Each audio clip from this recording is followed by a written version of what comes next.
आशुतोष, जो ये महाभारत हलवा कैसे बांटा जा रहा है और चक्रव्यूह, उसमें अभिमन्यु और अर्जुन की अलग अलग परिभाषाएं, चक्रव्यूह को पद्मव्यूह भी कहना, राजनीतिक विमर्श क्या गढ़ा जा रहा है?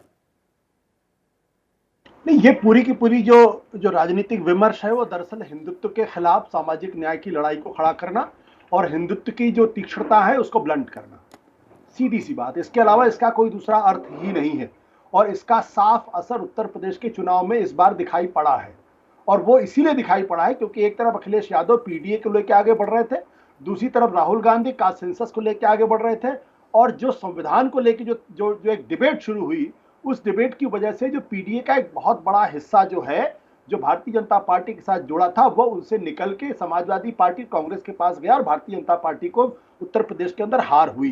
तो ये जो पूरी लड़ाई है, और ये अच्छी बात इसलिए क्योंकि कम से कम लंबे समय के बाद देश अब दो विचारधाराओं की लड़ाई के बीच में आकर टिक गया है। और उस विचारधारा में एक तरफ है सामाजिक न्याय, दूसरी तरफ है हिंदुत्व की लड़ाई।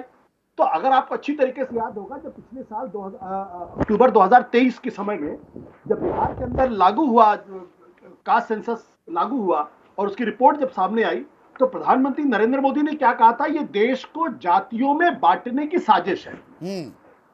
तो ये देश को जो जातियों में उन्होंने जातियों के बारे में ज्ञान देते हुए, ज्ञान यानी कि गरीब, युवा, अन्नदाता और नारी की जातियां तो बस ये हैं, ये भी सामने रख दिया था। सबसे बड़ी प्रतिक्रिया प्रधानमंत्री की तरफ से ही आई थी, सत्ता पक्ष में से बिल्कुल उसी दिन आई थी। तो ये जो पूरा खेल है, अगर आज की तारीख में आप हिंदुत्ववादियों से पूछेंगे तो जैसे ही जाति का नाम लेंगे वैसे ही वो भड़क जाते। अच्छा होता किसी त्यागी जी हमारे साथ होते तो बड़ा और मजा आता। शायद त्यागी जी को इस बात का अंदाजा नहीं था कि बाबा साहब अंबेडकर के पुतले जलाने वाले कौन लोग थे, बाबा साहब अंबेडकर को गालियां देने वाले कौन लोग थे। उसके बाद कर्पूरी ठाकुर ने जब रिपोर्ट लागू की, रिजर्वेशन लागू की, तो कर्पूरी ठाकुर को कौन गालियां दे रहा था।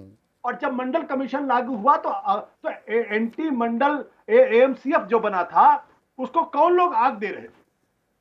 तो मतलब यहां पर मंडल बनाम कमंडल की राजनीति, ये हमने 90 के दशक में भी होती देखी, लेकिन इसका एक दूसरा रूप और स्वरूप सामने आ रहा है क्या संजय?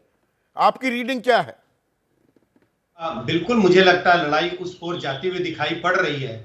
2024 के चुनाव में भी काफी हद तक ऐसा दिखा, लेकिन मुझे लग रहा था कि 2024 के चुनाव के नतीजों के बाद शायद ये थम जाएगा या इस पर कुछ फुल स्टॉप तो नहीं, कॉमा तो लगेगा। लेकिन मुझे लगता है ये लड़ाई आगे की ओर जा रही है और यूपी के 10 विधानसभा क्षेत्रों का उपचुनाव है, हरियाणा में भी चुनाव है, आने वाले 1-2 साल में कई राज्यों में भी चुनाव है।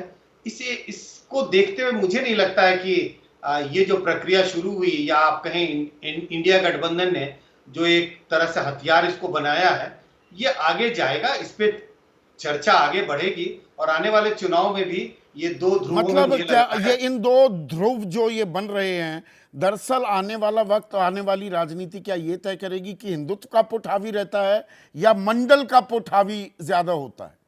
मंडल शब्द का इस्तेमाल नहीं होगा ना, तो हिंदुत्व शब्द का इस्तेमाल होगा। एक तरफ होगा सामाजिक न्याय का, जो इंडिया गठबंधन के लोग कहेंगे कि हम सामाजिक न्याय की लड़ाई लड़ रहे हैं, हम जातिवाद नहीं फैला रहे, हम मंडल की बात नहीं कर रहे, हम सामाजिक न्याय की बात कर रहे हैं। और दूसरी तरफ हिंदुत्व की बात नहीं होगी, ये बात किया जाएगा, इसकी चर्चा होगी कि भाई जिन लोगों की अनदेखी हुई है वो प्रॉक्सी होगा।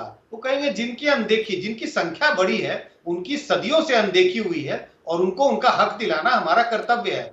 तो प्रॉक्सी में मंडल शब्द और हिंदुत्व शब्द पीछे जाएगा, लेकिन लड़ाई मुख्यतः मंडल और हिंदुत्व के बीच में ही होगी। इसको हम ये भी कह सकते हैं कि अगड़े और पिछड़े की लड़ाई हो जाएगी और अगड़ों में भी जो पिछड़े हैं, अगड़ी जातियों में, उनको भी पिछड़ों में समाहित करने की कोशिश की जाएगी, जो अखिलेश यादव अपने पीडीए में माता प्रसाद पांडे को नेता प्रतिपक्ष विधानसभा में बनाकर कर रहे हैं। क्या ऐसा भी होता दिखेगा?